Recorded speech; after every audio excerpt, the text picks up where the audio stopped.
민수기 27장 1절부터 11절까지의 말씀입니다.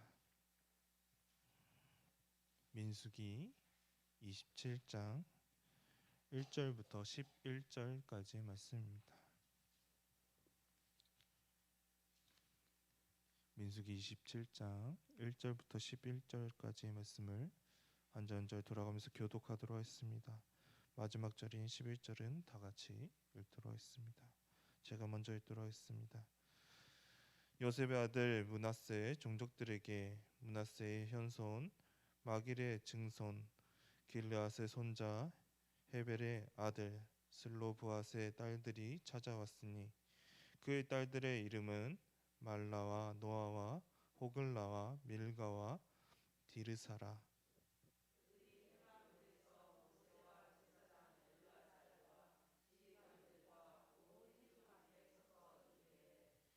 우리 아버지가 광야에서 죽었으나 여호와를 거슬러 모인 고라의 무리에 들지 아니하고 자기 죄로 죽었고 아들이 없나이다.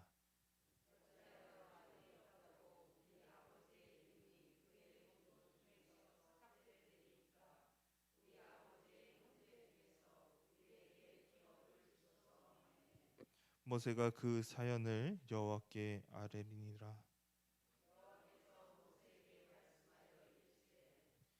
슬로브와 딸들의 말이 옳으니 너는 반드시 그들의 아버지의 형제 중에서 그들에게 기업을 주어 받게 하되 그들의 아버지의 기업을 그들에게 돌리지니라.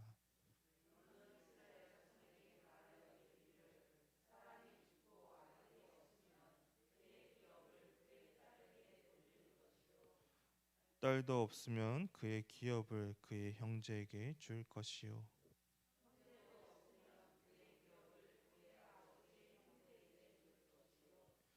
그의 아버지의 형제도 없으면 그의 기업을 가장 가까운 친족에게 주어 받게 할지니라 하고 나 여호와가 너 모세에게 명령한 대로 이스라엘 자손에게 판결의 규례가 되게 할지니라.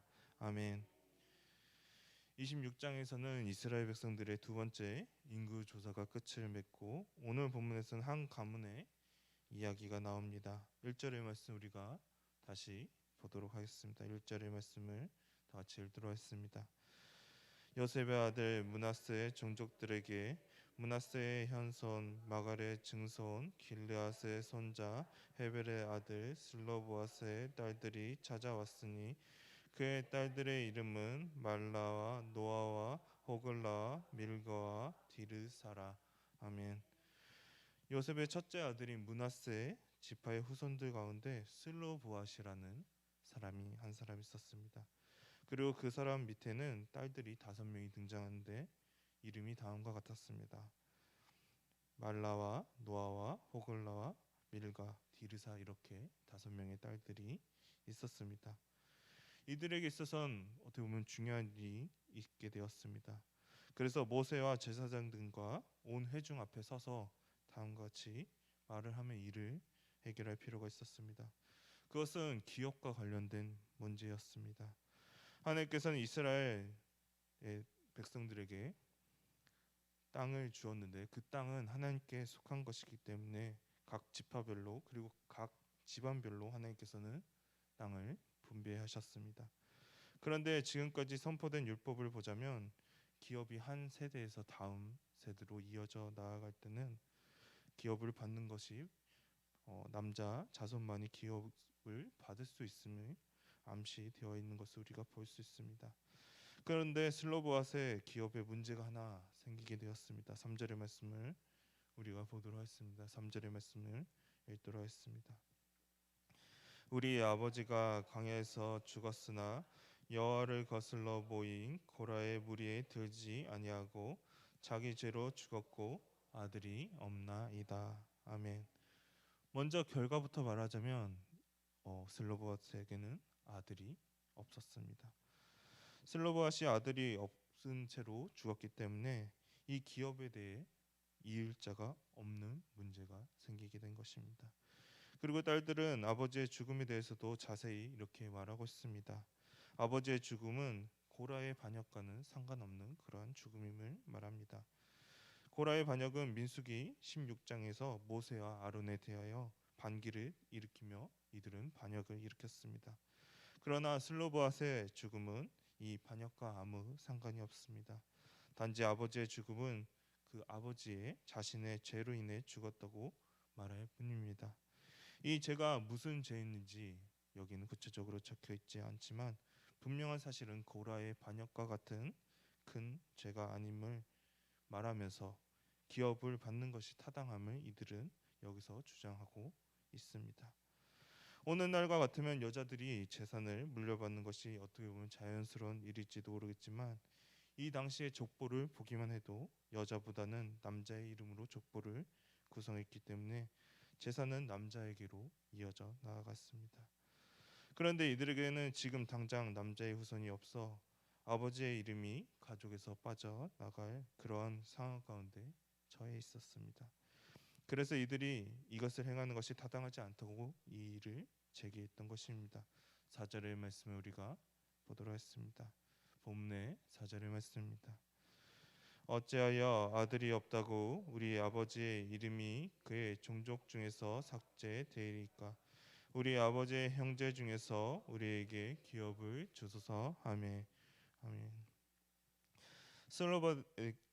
슬로보아드에게는 아들이 없었기 때문에 슬로보아드의 이름이 가족에서 삭제가 되고 그 기업은 슬로보아드의 형제에게 돌아가고 있는 것을 여기서 봅니다. 그러나 이 5명의 슬로보아드의 딸들은 이것에 대해 이의를 제기했습니다. 아버지의 기업이 아들이 없더라도 이 딸들이 이어받는 것이 타당한 것이었습니다. 아버지의 형제들에게 간 그 기업을 다시 돌려달라고 요청했습니다. 이 말은 무엇을 의미할까요? 이 5명의 딸들이 낳은 아들들이 외할아버지의 이름을 이어서 이 가문을 계속해서 이어가겠다는 것을 이들이 주장하고 있습니다. 모세도 당혹스러울지도 모릅니다. 기존의 법에 따르면 이 기업은 형제들에게 돌아가는 것이 일반적이었기 때문입니다. 그리고 우리는 여기에서 모세가 어떻게 행동했는지 또한 보아야 할 것입니다. 5절의 말씀 우리가 다 같이 읽도록 하겠습니다. 5절의 말씀입니다. 모세가 그 사연을 여호와께 아뢰니라. 아멘. 모세는 이것을 하나님 앞으로 가지고 나왔습니다. 자신의 생각대로 기존의 방법대로 문제를 그는 해결할 수도 있었습니다. 그러나 모세는 자신의 뜻이 아닌 하나님의 뜻을 구하기 위해서 이 문제를 가지고 하나님께 물어보았습니다. 하나님께 지혜를 구한 것입니다. 그리고 무엇보다 기억할 것이 있습니다. 이 기업이 누구에게 나온 것을 우리는 기억해야 합니다. 이 기업은 하나님께로 나온 것이기 때문에 우리는 하나님께 또한 물어야 합니다. 그리고 하나님께서는 다음과 같은 답을 모세에게 주셨습니다. 7절의 말씀을 우리가 보도록 하겠습니다. 7절의 말씀입니다. 슬로보아 딸들의 말이 옳으니 너는 반드시 그들의 아버지의 형제 중에서 그들에게 기업을 주어 받게 하되 그들의 아버지의 기업을 그들에게 돌릴지니라. 아멘. 하나님께서도 말씀하십니다. 슬로보아의 기업은 딸들에게 가는 것이 맞다고 말씀하십니다. 그리고 아들이 없이 죽으며 어떻게 상속해야 할지에 대해서도 구체적으로 말씀하십니다. 먼저 아들이 없는 경우에는 딸이 상속하게 됩니다. 그리고 딸이 없는 경우에는 죽은 사람의 형제들에게 이 기업이 상속되게 됩니다.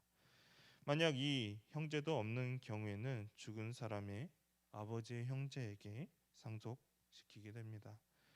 만약 이렇게도 없다면 가장 가까운 친족에게 상속시켜야 된다고 이스라엘 자손의 판결의 규례가 되도록 하나님께서는 명령하셨습니다.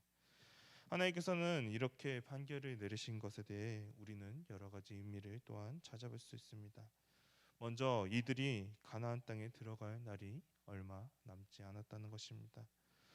이들은 아직 가나안 땅을 기업으로 아직 받지는 않았습니다. 그런데 이러한 논의를 하는 것은 가나안 땅에 들어가지 않는데 이러한 논의를 할 필요가 없습니다.